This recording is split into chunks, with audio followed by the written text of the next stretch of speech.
We're about to start. Tēnā koutou katoa. Haere mai. Hello and welcome to this webinar event where I am joined by a four-person panel to discuss religious and cultural perspectives on the subject Beyond the Bubble, Where To for our community in a diverse world. This is the second session of the Being Better Together series, presenting perspectives on current issues arranged and hosted by the Religious Diversity Centre of Aotearoa, New Zealand. Our panel comprises four people. Alia Denzaisen, who is a teacher, lawyer, member of the Islamic Women's Council of New Zealand. Kia ora and salam alaikum, Alia. Dr. Heather Kavan, a senior lecturer and religion specialist at Massey University. Kia ora, Heather. Sir David Moxon, former Anglican Archbishop of Aotearoa, New Zealand.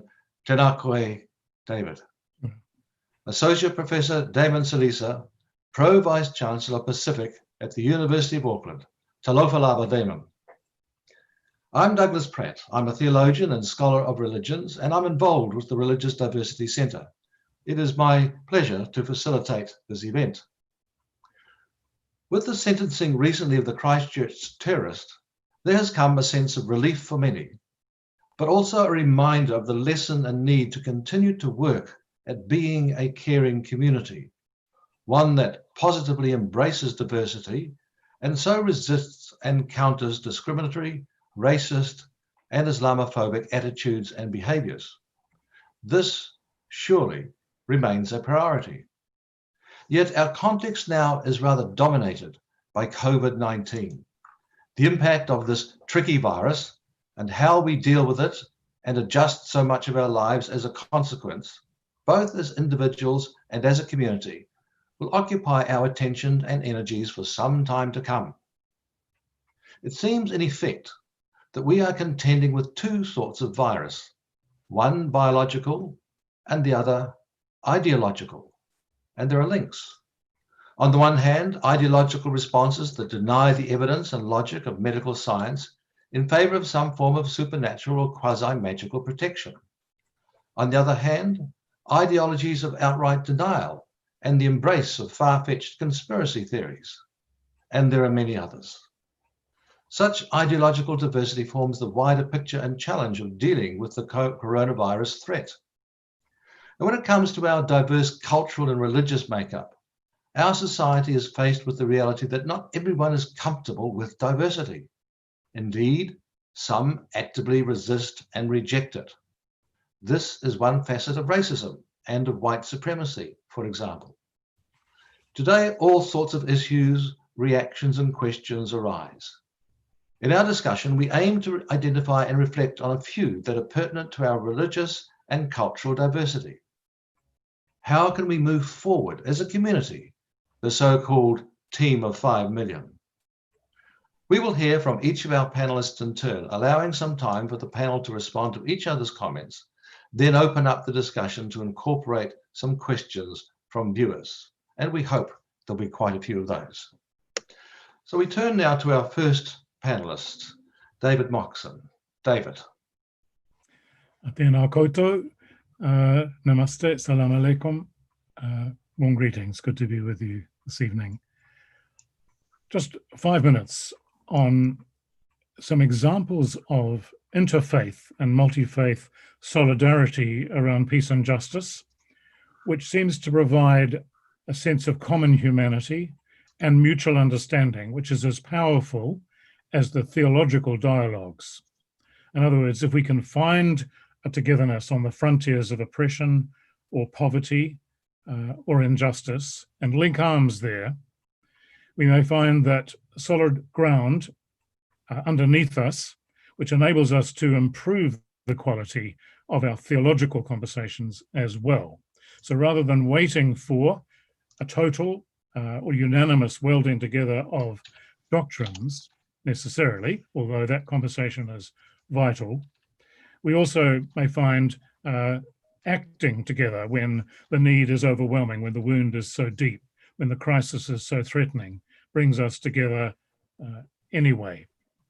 So let's have a quick look at this. I've called it Religious Solidarity, Examples of Justice and Peace, Initiatives between Global Faiths internationally and in Aotearoa. We just go to that next slide, thank you, which is the first example I'm going to speak of. In December the 2nd, 2000, December the 2nd in Rome, we agreed between the world's global faiths to link arms together in the face of the oppression of human trafficking and modern slavery. You can see from this slide that the major faiths, Christian in their various forms, were Catholic, Protestant, Orthodox, Hindu, Zen Buddhism and other Buddhists, Judaism, the Grand Imam of Al-Azhar Center representative, Shia and Sunni Muslims. In that photo you're seeing there with the Pope, who hosted a gathering. Not because there was unanimity over every dogma or doctrine, but because they agreed in the following terms to fight slavery and trafficking together. And let me just read to you, we look at the next slide, what was actually said by this group.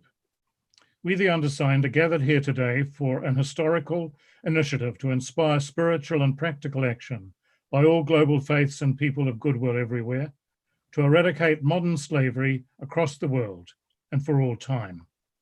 Now, this is the crunchy bit because we developed this in Rome when I was there, not because we were reaching out in doctrine, but because we were reaching out for justice and peace. But this paragraph emerged from our togetherness. In the eyes of God, each human being is a free person, whether girl, boy, woman, or man, and is destined to exist for the good of all, in equality and fraternity. Modern slavery in terms of human trafficking, forced labor and prostitution, organ trafficking, and any relationship that fails to respect the fundamental conviction that all people are equal and have the same freedom and dignity is a crime against humanity. That took 6 months to work out in the face of the rise of slavery in many parts of the world, often hidden, often invisible, often permeating between international boundaries. Some scholars think it's in the 30 million figure. It takes all shapes and sizes. It affects every faith. It affects almost every country. And so we said in the last paragraph, therefore, we pledge ourselves here today to do all in our power within our faith communities and beyond, to work together for the freedom of all those who are enslaved and trafficked, so that their future may be restored. Today, we have the opportunity, awareness, wisdom, innovation, and technology to achieve this human and moral imperative. Now, this has become a kind of song sheet that's being used in all parts of the world. Different networks have arisen because of it, or pre-existing networks, Muslim networks, Christian networks, Hindu networks, Buddhist networks, Jewish networks, using this as a common song sheet to sing from.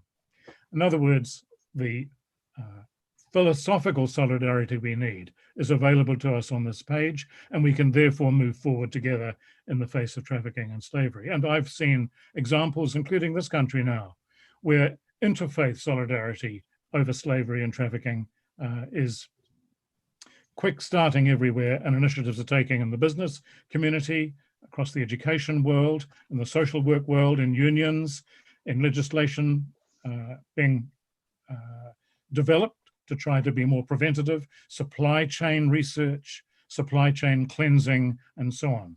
It's had a huge effect in my experience. We're about to launch a combined faiths approach, if we can, next year in this country. You might think it wouldn't matter much here, but it does.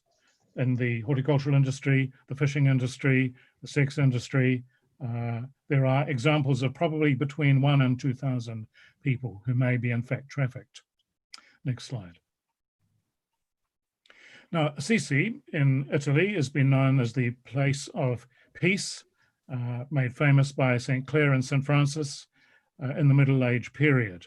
And it's in this city, the city of peace, that another example of interfaith solidarity for a justice and peace cause has helped us work on our rapprochement theologically and dogmatically. And the next slide shows you a group of people from around the world. There's been 2 or 3 of these gatherings now hosted again by the Pope, but representing every major world faith. And this is the kind of thing they've been saying in the face of violence, civil war, preparation for war, xenophobia, ethnic cleansing. They said this: may there be a greater commitment to eradicating the underlying causes of conflict. Of course, religious labels are thrown around in that process. Poverty, injustice, and inequality, the exploitation of and contempt of human life. May a new season finally begin in which the globalized world can become a family of peoples. May we carry out our responsibility of building an authentic peace, attentive to the real needs of individuals and peoples, capable of preventing conflicts through a cooperation that triumphs over hate and overcomes barriers through encounter and dialogue. Because most sociologists agree that about 80% of the world's population is influenced by a faith base, it's a colossal figure. It's a soft power. It's a potential whose network capacity is yet to be fully realized. If that solidarity, that kind of networking and unanimity entered into faith-based or race-based civil wars, for example, or international conflict, using religious labels in the name of God from either side, this kind of network, this kind of statement as a soft power everywhere, in almost every neighborhood in the world, could have enormous capacity for change and for difference. Next slide. And so we saw in Christchurch, you won't need me to describe this as a group of people living in Aotearoa, New Zealand, what this meant following the Christchurch tragedy and atrocity. But you can see from this iconic picture, two faiths holding hands, two faiths in utter empathy, two faiths in utter solidarity on the basis of compassion and shared grief. And this has taught us, I think, that apart from the grand statements and the big words that I began with, when it comes down to it, this kind of intimacy, this kind of communion, this kind of capacity for human family feeling can come through with the right mindset, with this kind of webinar, with the kind of religious diversity approach that Dr. Pratt and others are taking. Last slide. I mentioned this man because he turned up within 20 minutes of the massacre, and he was asked by a television crew why he came. And he just said, team human. That's what it comes down to. That's what it's about. Thank you. Thank you, David. Thank you for raising our awareness of global options and possibilities, and bringing that into the local Christchurch context. As you say, Team Human seems to sum up this tension and possibility of diversity and solidarity. Now, I invite the panelists, does anyone have a question or comment that they would like to throw back to David at this point? This is Aaliyah. And I would just like to thank you for sharing examples of acts that inspire faith, not just in religious faith, but faith in humanity. And I think those, you gave really good examples there in your slide presentation to that. So thank you so much for sharing that. You're very welcome. It's a great privilege to be part of this conversation with you this evening, and for the same reason. Thank you. Thank you. I think we'll move on. We're having to watch our time, so we'll move to the next panelist now, and that is Alia herself. And Alia, I think for you coming in from your perspective, from out of the Muslim context and experience, I think following on from David makes a lot of sense. So we now look forward to what you have to share with us tonight. Excellent. Thank you so much. I appreciate it. What I've chosen to address is the concept of othering and our efforts within the Muslim community to initially remove it from our own community, but also with the hope that it will extend wider. And clearly, March 15th was an example of the impact of othering, an ongoing othering that not our community has been suffering from, but also other communities as well. And so with our efforts, we're calling upon our own community to reflect on ourselves, and then hope to inspire others. So that's the topic that I've chosen tonight, is removing othering. So with our next slide, which is slide 2, you will see the basic definition of othering, and in part of it is that aspect of people not being of us, and that individuals may not, they are not one of us. And so I thought that the Prime Minister's, well, some people have differed on that, my opinion of the Prime Minister's choice of stating they are us was quite effective, because she was not addressing, in my opinion, the whole nation, but she was addressing people who are involved in othering of individuals. And so I thought with this definition, you can see it's quite effective. But the example of otherness and othering is manifested through racism. It's manifested through right-wing extremism, Islamophobia, xenophobia, which actually has been fueled, in my opinion, by media and populist politicians as well around the world. And it's been sustained in time, but it's also been sustained by ignorance and sustained by a lack of empathy. And that therefore we need to work on informing people, making sure they're informed with accurate facts, but also that we are developing a sense of empathy. And psychology has shown that empathy can be grown and built upon and extended widely with good efforts. And so we're calling upon our community first, and then other communities to focus on building empathy and sharing knowledge. For the next slide, with from an Islamic perspective, there are lots of factors that go into othering.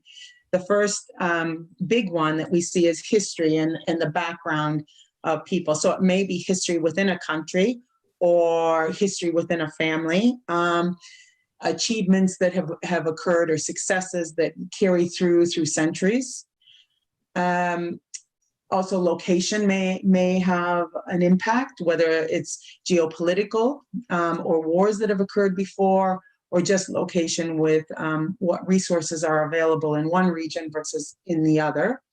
Materialism is also inspiring otherness, and you can see some of that even through the use of social media and what is valued, money over human life at times, which we see that debate occurring today, and that lack of empathy that I was talking about. But also within our own community, we also see ignorance in their own teachings, or extrapolating, a section to promote othering and indicating, but not looking at the religion as a whole. And it's our obligation as Muslims to keep our community informed of all the teachings and putting it in context so that people actually understand that othering is inappropriate in Islam. So an example that one of the first examples of othering comes from when God asked Iblis or Satan to bow down to Adam. And he actually, in the Quran, we have the verse that he's saying that he is better. He says, I am better than him. You created me from fire and you created him from clay, indicating that Iblis believed that fire was more powerful than clay, and that he refused to bow down. And so that's an example right from the beginning that there was this question of somebody's, better than another. And so we use that as an example right from the start. But there are really historical examples that we have also that we can point to regarding, and current events as well, related to genocidal examples. For example, you have the Holocaust, you have the Rohingya going on, you have what occurred in Rwanda with the Hutus and the Tutsis, you have the Somali civil war with the tribalism between each other, you have what occurred in Bosnia. And then obviously that othering from incels that has occurred in Christchurch with the hope of inspiring further genocide as well. And what we've seen even recent with the COVID and xenophobia and going on who spread the virus and things, and the consequences of that othering or an attempted effort of the othering impacting communities that shouldn't be occurring. So for the next slide, from an Islamic context, we have multiple verses, but I've chosen 3 in particular here from the Quran. The first one is that we have a clear instruction right at the front of the Quran that talks about one community, that all of humanity is one community, and that all mankind initially came from one single community, and which is consistent with a lot of Abrahamic teachings. And then from there also, then as we spread around the world, we created nations and tribes. And that's an instruction from God that difference is actually a sign of God and God's power, and that it is something beautiful to be appreciated, and it's actually noble to notice and be aware of that difference and value that difference rather than seeing it as something negative. It's something valuable and powerful, and connects us to God, but also connects us with our brothers from the one humanity. And then also we have the signs that even our language and our colors are examples of that humanity, and is something powerful for people who are aware. So the question that I have for our community, and the challenge that I have for the Muslim community, is: are we free of that othering? Are we honestly free inside of the super diverse Muslims in New Zealand? When we're asking everybody else to address otherness, are we addressing it within our community? So are we looking down upon somebody, for example, India to Pakistan, or are we looking down on someone who is a darker color or from a different nationality, or heritage, or an experience, and who their parents were versus who the others are? And we need to look at our own teachings and value our own selves first as one, to support the rest of humanity as well. For the following slide, obviously we have Prophet Muhammad also was very clear in his instructions that that no one will be entering paradise, from the teachings of the Quran, that he instructed that no one will enter paradise if they have even like one iota of arrogance or a grain of arrogance, and that arrogance is in comparison to your brother. So we have a very strong teaching of brotherhood in Islam that teaches us that everybody, and you'll hear us say, brothers and sisters, this is my brother or my sister, and we refer to it. And then there's the aspect of tribalism and seeing somebody else as superior, and a very strong instruction there. But what was really interesting from our Prophet's last sermon, when he spoke to our community, the last words that he chose, he realized he was ill, he realized this would be his last powerful sermon, he chose to address this othering. And in particular, he said that no, an Arab has no superiority over a non-Arab, and a non-Arab has no superiority over an Arab. Also, a white has no superiority over a black, nor a black has any superiority over a white. And the only superiority is with piety and action. So those two things make a difference in a person's life, but he also in that same sermon emphasized the importance of women's rights, and that women should be valued. And we know that the othering can also take a form of misogyny. And so as a result, we need to, as Muslims, start looking at ourselves, and as Kiwi Muslims, make sure that we have everything in that sense addressed. And then finally, in our last slide, I want to give a contemporary, relatively contemporary example from when Muslims who were following these teachings, who actually followed empathy and followed this concept of brotherhood and we are one. And I'm using the example of what occurred in Rwanda in 1994. When the genocide started occurring, the Muslims there were Muslims from Hutus and Tutsis together. They all went to their mosques.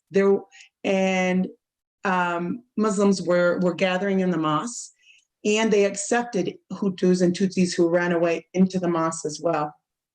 And there was no example in that genocide of anyone who made it to the mosque being killed, despite the genocide occurring, related interethnicity occurring.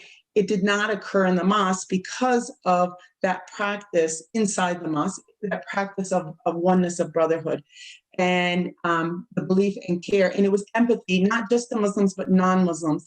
And so I've given the article there in this slide for anyone who's interested in that aspect a little bit further. But I think that if we as a community start looking at everybody with the same empathy that we would look at our own brothers and our own sisters, then we'll start inspiring others, as we did on March 15th as a nation. We were able to inspire other people to start thinking about this concept of otherness, and there's a way to address community in a different way. And we're actually inspiring dialogue around the world, and I think that we as a community, both the Muslim community, but as a nation, and as an interfaith communities, have an ability to really change the direction of the world in all this controversy. So those are my comments for tonight. So I hope it was sufficient. Thank you. Thank you, Aliyah. Thank you for reminding us of the deep groundswell in Islam of unity in diversity, which I think is there right through from the inception of the teaching, the high ideal of unity in diversity, as you point out, the motif that's come through traditionally with the term brotherhood, but really talking about empathy and community, which is both a universal and an Islamic message. And I think that's very relevant in terms of dealing with issues that are not only global, of course, but within our New Zealand context. So a quick opportunity for one question or comment, if there's any from one of the other panelists. Just a comment from me. In Karen Armstrong's work, she says she thinks that the common underlying ethos of the world's great faiths, to her at least, appears to be compassion. And however it's described, however it's presented by texts or embodied in notable personalities, you can detect this across the board. It seems to me what we just heard is a very good example of that. Does that make sense in terms of Karen's analysis? It's one analysis only. Yeah, definitely. Karen has emphasized, and really she studied Islamic context as well, coming from her Christian background as well, and really has effectively put forward good examples of it as well. So yeah, you're right on point from where I come from. Yeah. Thank you. Thank you. Thank you. Good comments, and thank you, David, for your response to Aliyah. We'll move on now to Heather Kavan. Heather, you've got some interesting perspectives on a diverse range of religious reactions to COVID. So we look forward to hearing that input now. Thank you.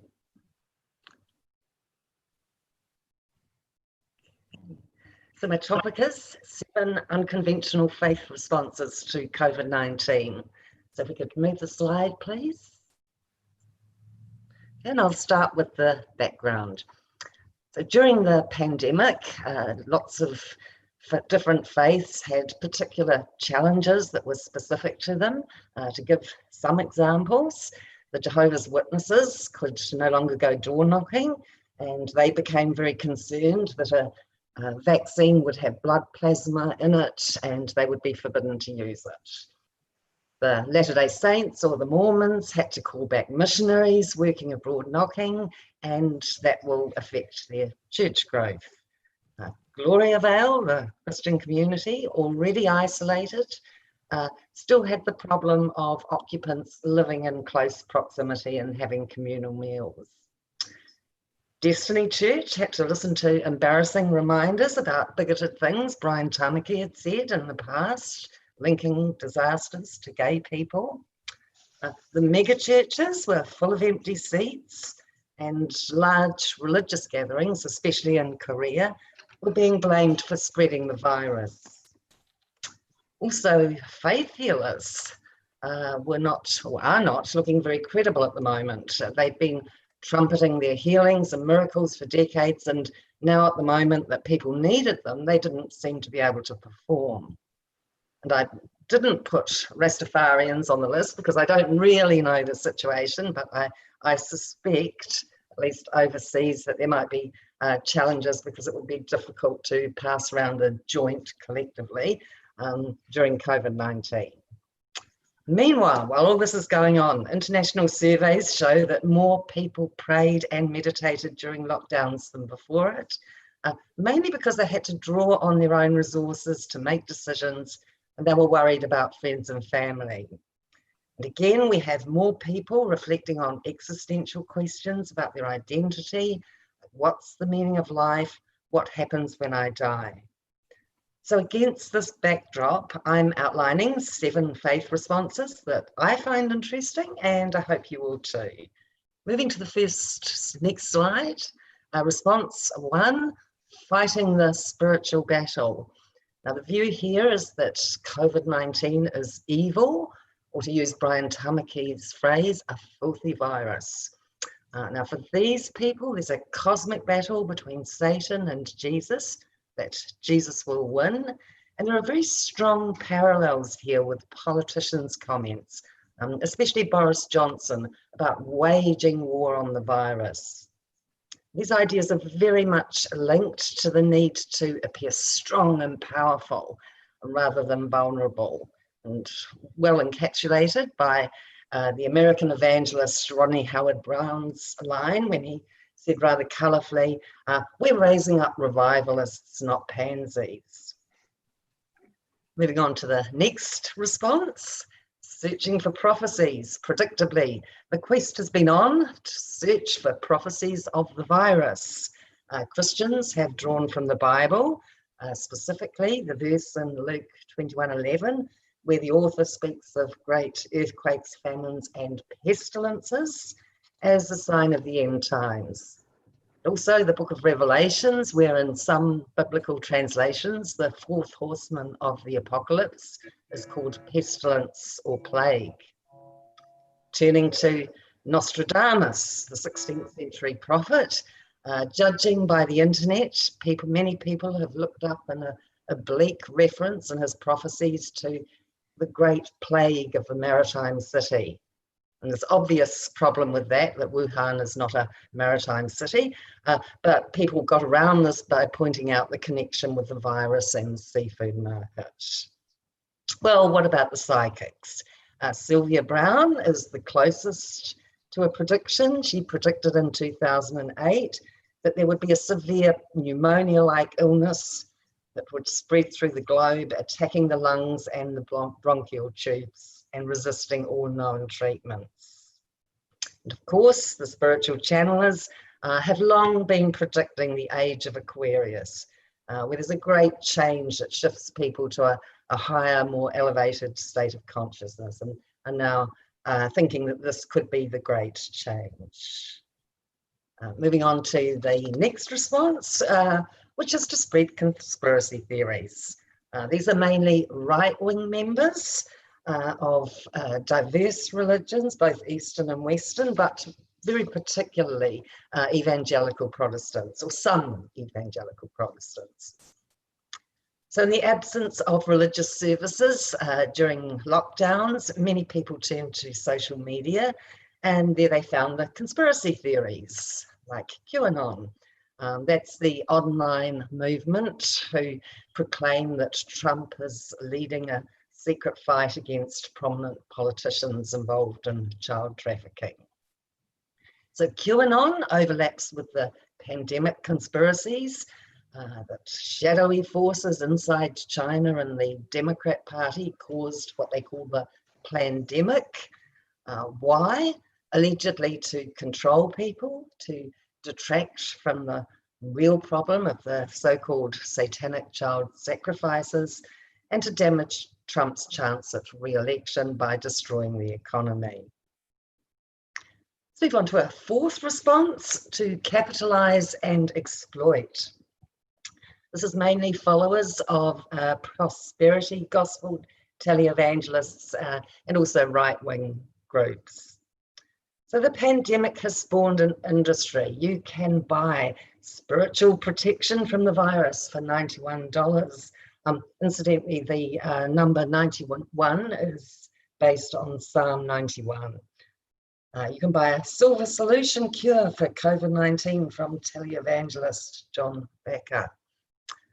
During lockdown, there was a report on Twitter of churches and, interestingly, also a university advising people to update their wills and leave dollars to them. And predictably, there were those who were exploiting the tragedy for their political purposes, especially right-wing groups, making rather a lot of links to communist China. So moving on to response 5, exploring within. Some yogic and esoteric paths are fascinated with this way of gaining insight, and that particularly includes groups who are interested in interpreting the Holy Grail. They interpret what happens in the outer world as a mirror or a manifestation of the thoughts and emotions within us. So their interpretation of the pandemic is that the best response is to go within. They say that the real battle against the virus is the very human inner battle against fear and judgments. And they believe that if people tend to their own inner world first and fix that, then the outside problem takes care of itself. Next slide. Which is related to looking within, is the 6th response: learning from the virus. This mainly comes from psycho-spiritual movements like self-improvement groups. Now, according to this viewpoint, even the unpleasant experience of being sick or of being vulnerable to being sick teaches us non-resistance. But soldiering on may not be the best and wisest strategy. So instead, they say, the virus offers us a lesson in slowing down, finding balance, bringing our blood pressure back to normal. One self-improvement leader also says on her website that many of us are shallow breathers, and masks actually force us to breathe properly. And finally, at the extreme end, we find response 7, embrace with love. Now, this response is coming from New Age people involved in animal communication and other meditative spiritualities. The response is based on 2 premises. First premise, that before COVID-19, there had been a great collective desire for change. Masses of people were working long hours, and they were undervalued at work. We were in information overload, and the environment was heading towards disaster. Second premise is that viruses are necessary for life on Earth to exist, and they help us survive by restoring balance. Now, from this, these people observe that during the lockdown, the air cleared, millions of people were forced to slow down, and there are opportunities to change the direction of humanity. So that perspective is that the virus has come in love, as it always does during times of imbalance, to help cleanse and restore the world. So next slide. Okay, so what do these 7 perspectives mean for us? I would love to hear anyone's thoughts about this tonight. Thank you. Thank you. Thank you very much, Heather. That's a very rich smorgasbord of reflections and insights and information you have given us. For myself, off the cuff, I'm most intrigued by the apparent paradoxes come through with, on the one hand, so David referencing major faith leaders working together to combat real trafficking, and yet you have the QAnon conspiracy theories about trafficking and all getting hooked up in bizarre reactions to our current day situation. Very intriguing. So Heather's thrown out a question, and there was time enough for us to take one or two responses from panelists if we so wish. Otherwise, we'll pick it up when we go to the Q&A shortly. I really enjoyed that, Heather, and I might just prompt you a little, maybe it's a little provocative, around how it seems to me, at least in New Zealand and in other parts of the world, it's not just the far right who are trafficking in these kinds of conspiracy theories. And I'm wondering what you think the people who are sort of trafficking in conspiracy theories have in common, because they don't, on the political spectrum, seem to have much in common. Yes, it's interesting. Their humanity, I guess, their ability to get drawn in, because the phrase when we read about the conspiracy theories that we keep hearing again and again is people are drawn in the rabbit hole. And I suppose it's just being human. They read something and then they read something else and something else on Facebook. I mean, my personal belief is that spirituality is such a it's such an individual thing, and beliefs are a bit like clothes. It doesn't really matter what you wear, it's what you are like within. So my interpretation, and I certainly don't speak on behalf of my university at this point, my interpretation is that the important thing is sort of like what's in a person's heart rather than what they believe. Thank you. Any other comment or question? If not, Damon, you picked that up very nicely, and we turn to you now as our fourth and final panelist for tonight. So, Damon Salisa, thank you. Inga mana, inga haue wha, tēnā koutou katoa, nau mai, haere mai. Mā role soifua, thank you everyone, and what a bunch of great talks, and I'm just going to try and find a way also to connect to them. So I just really have one slide which I'll share with us, with everyone. And what I'm going to try and do is to draw these kind of connections between this COVID moment, and which is a global moment, and Pacific religion, because I guess I've been thinking about what COVID has done, the kinds of work and the kinds of moments it's precipitated in people. And one of the things that I think has helped people return or turn to faith has been that it has prompted in many people reflection, partly because we've been isolated from each other, but partly because of the kind of existential questions that the COVID has raised. Another one is it has accelerated change. So if many of the changes we're experiencing now are not new, but the pace at which they seem to be moving has seemed to pick up. I guess a third one is that COVID itself has catalyzed changes, that it has led to new changes. For instance, this kind of event, which may have been an in-person event previously, but is now a digital one. And I guess the fourth one, which occurred to me, was COVID has presented opportunities, new opportunities. And what we saw in Heather's actual talk was the way that all those things were working through many different dimensions of faith responses to COVID. And I guess I see them working out in Pacific religion as well, and speaking to broader religious changes. One of them is, I think, that we're seeing a rise in the number of Pacific people who now identify as no religion, as having no religion. And this is really striking because it's been a truism in New Zealand for 30 or 40 years that Pacific people are the religious people of New Zealand, overwhelmingly religious. And what we've seen is that that has changed. So, only 10 years ago or 15 years ago, about 15% of Pacific people ticked no religion. Now it's 1 in 5. And actually, if we look at that, we're seeing something very deep happening, because actually 90% of those who tick no religion are born in New Zealand. And so we're seeing a generational shift, which shows almost the secularizing effect of New Zealand on people, which I think is quite powerful. Of those, still an overwhelming majority of Pacific people, nearly 3/4 of Pacific people are still religious.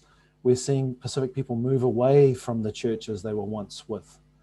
In particular, that means moving away from ethnic specific churches. E whakasā, the Samoan Congregational Church, the Tongan churches, for instance, are seeing their numbers decline.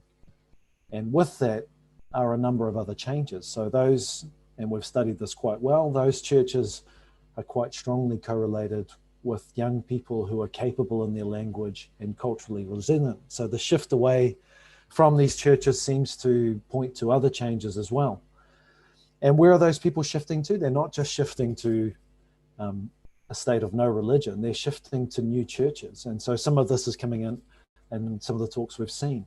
In particular, we're seeing Pacific people move to apostolic, charismatic, mega churches. Churches which are strongly but not solely Pacific. And many of these churches are now well known, like Destiny Church, like Life Church. They present a different experience for Pacific people. And sitting against that, we see the consolidation of actually the quite big churches. So the main church for Pacific people now is actually the Catholic Church. And the growing church is the Latter-day Saints Church. And they're both growing amongst Pacific people for very different reasons. Many people think the Catholic Church is growing because of its educational profile, the strong participation in Catholic schools, and that the Mormon Church is growing because of its mission work, not just in New Zealand, but actually chiefly in the Pacific. And so we're seeing a transnational phenomena which is being expressed in New Zealand. And I think for me, this is pointing to a diversified Pacific faith landscape that we're seeing accelerate under COVID, because many of the issues are actually generational issues. And we saw even today that older people are going to be discouraged from returning to churches for very good reason. But we're also seeing that within those generational and faith shifts, not just generational, but gender differences. So we're seeing differences in the way that smaller groupings of Pacific people respond to faith. And one of the reasons I asked Heather that question was because in New Zealand, we're seeing actually a bifurcation in the way that faith connects with politics. So we're seeing the rise of actually quite a strong Pacific Christian conservatism, at the same time as we're seeing the growth of, amongst many of these churches, quite the opposite. And so Pacific responses to COVID were already shaped in many ways by their religion beforehand and their faith beforehand. So we saw, for instance, amongst Pacific people, a very strong social conservatism, which was married with a very strong economic liberalism. And this kind of mismatch has a generational dimension as well. And so many issues that have not been divisive amongst amongst people of faith have been very divisive in Pacific communities. Issues around gay marriage, around, right now the euthanasia bill, prostitution reform, have all had very, very marked impact on Pacific faith communities. And actually, so what we're seeing is that address is now playing out in many of the understandings and engagements with ideas around COVID. And so I could see all sorts of intersections with what Heather was describing and the preconditions of and the kind of faithfulness of individuals who were approaching it. So I think what we're seeing is all of those things. We're seeing a point of reflection, of a catalyst of change, and particularly an acceleration of religious change amongst Pacific people driven by COVID. So very interesting time for us and a very interesting panel, and I will leave it there. Thanks, Doug. Thank you, Damon. Thank you very much for bringing in that Pacific perspective and alerting us to new ranges of diversities, or rather expanding our awareness that diversity is itself diverse. There's so many elements to what's going on and changes that are creating diversities of all sorts that a generation or two ago weren't even on the horizon. And particularly, as you mentioned, the religio-cultural shifts that are going on within the Pacifica community, both in the islands and of course here in New Zealand. And of course, it's a strange, almost like a reverse evangelism going on, that the evangel of secular non-religion is now being spread from out of New Zealand, who was once the recipient of the evangelists from the other side of the world. So yes, some really big, interesting issues there. And as you say, there's also interesting links coming from, across fertilization from our panelists. Now, this session, of course, is being recorded for YouTube, and it's live at the moment. And so anyone out there who's watching, if you have a question that's now come to your mind after hearing our panelists, please do send it in. In the meantime, we have about 10 minutes to run, and so I'll give a chance at the end, in about 5 or 6 minutes, for panelists to say a final word. But at the moment, anyone else would like to make a response to Damon, or to open up some of the links that Damon has actually alluded to?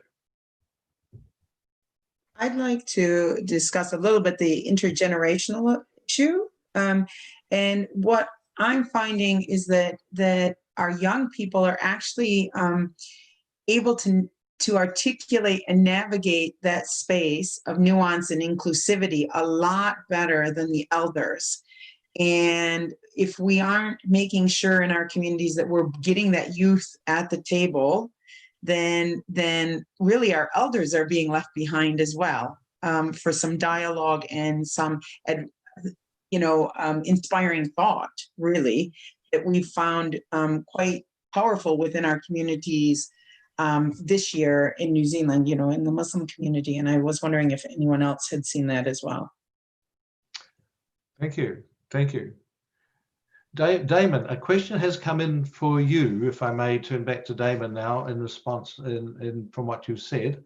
And the question is, why does Damon think that conservatism is growing when the rest of our society has become much more liberal?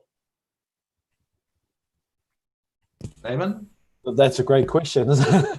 And I think, there is a generational and agenda difference. So, the surveys which we can use as standing in for some knowledge here show that Pacific men are far more likely to vote conservative, so vote on the right, than Pacific women, for instance, and that younger people are far more likely to vote on the left than on the right. So there is a gradation within there, but I do think there is a correlation, the kind of moral priority that many Pacific voters give is one of the drivers behind it. So these questions are seen as more important. And we see this around the world where moral and economic and social motives have a tension, that we learn something about the people about which one they prioritize.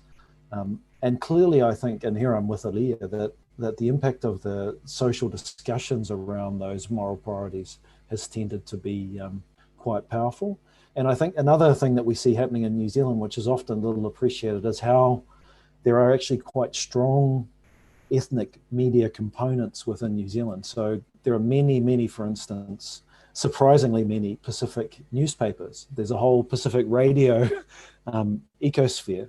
And those places are conducting conversations about these kinds of issues that are actually very different to the ones that you see in, let's call it mainstream media, but essentially English commercial media. And so we get quite different conversations. And we see this around, and a big example, and then I'll wind it up, is the discussion around Israel Folau and his commentary, which was seen by most New Zealanders as kind of backward tending and by many New Zealanders as repugnant, but was actually very familiar to many Pacific people. It's what you hear on the radio, it's what you hear in church. And so there's a totally different context that people are faced with. And I'm sure that's absolutely true in many immigrant communities, that there's a different public in which people are active to the other one. So of course they move in different directions and with different rhythms. Yeah, thank you. I think what you're highlighting there is, of course, the kind of future of diversities and how we try and hold diversities together and reconcile them is intergenerational and cultural differences, as you mentioned, different publics. And going back to Alia, is bringing in on board also the generational between youth and age, as well as the gender differences that you put in. So I think that's some quite distinctive and profound insights there.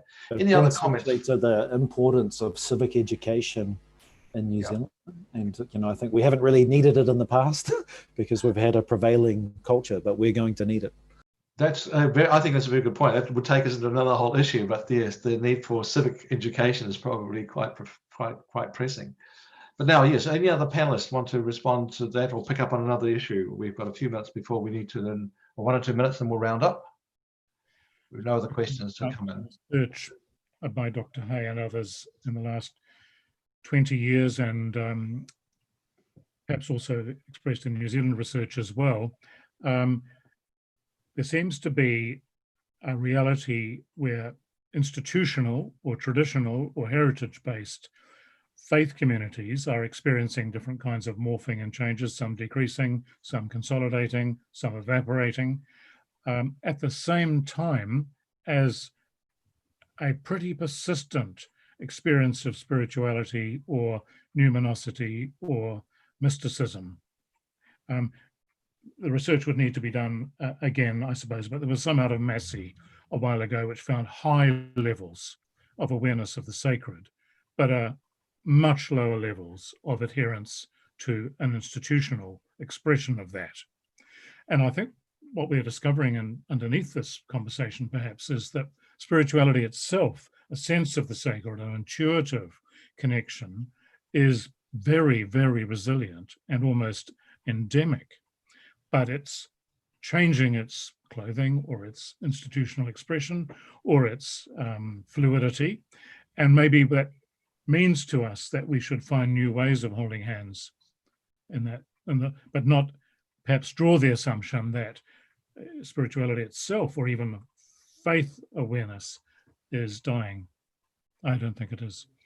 Thank you, David. I think that's probably a nice point for you to end on. And I'm going to switch to Damon to respond to one last question and come back to Alia and Heather for a final comment because our time is just about up. Damon, a question has come in. Are Pacifica congregations open to interfaith discussions and activities? I think absolutely. So we see the same, just what Sir David has described. We see many, we see, for instance, the national leader of the Methodist Church is a Tongan woman who is both a Tongan and a Methodist and a faith leader. And so, of course, they're participating in those conversations. We have the outliers who won't, of course, and they're well known and they don't need to be rehearsed, I think. But, by and large, we see actually a strong commitment to interfaith. And actually the New Zealand social survey has shown that Pacific people are the most hospitable to foreign, to other faiths. So that's one of the questions we ask in the social survey, and substantially, like a double-digit difference between Pacific and non-Pacific people. So yes, I think they're very pluralist in that sense. Thank you, Damon. Heather, do you have a comment that you want to throw in at the end, just as a final comment now before we wrap up? Well, just to say that I believe I really agree with David Moxon's comment that it's that sense of the experience of luminosity that's the enduring thing. Yeah, thank you. And Alia? Yeah, I think similarly, optimism within the interfaith arena has shown up both with COVID and what we experienced last year as a nation with March 15th, there is a lot of optimism on finding solutions. And I think that we've seen people trying to work together to do that. And it's a positive way for us to go forward. Thank you. Thank you. Yes. Well, thank you to the panelists, to all of you for your contributions tonight. And for the discussions that we've had. It's gone all too quickly. Things never quite go exactly how you have in mind when you plan it, but I've been very impressed with what's come through. And it leaves me with one thought, and that really picks up where you came in on earlier, talking about othering, because it occurs to me, speaking as an Aucklander, that COVID and the level differentials that we've experienced has taught me a bit about being othered. I find that as an Aucklander, when I'm contemplating going to the South Island, people are saying, should you really come? Are you clean enough to come? And so we are now experiencing othering and diversities in whole new ways, but it comes back to the question that the response really is empathy. And I can only end really with both the phrase that David brought in from the vicar who turned up to the mosque, team human, and that phrase of our own Prime Minister, be kind. Thank you, one and all.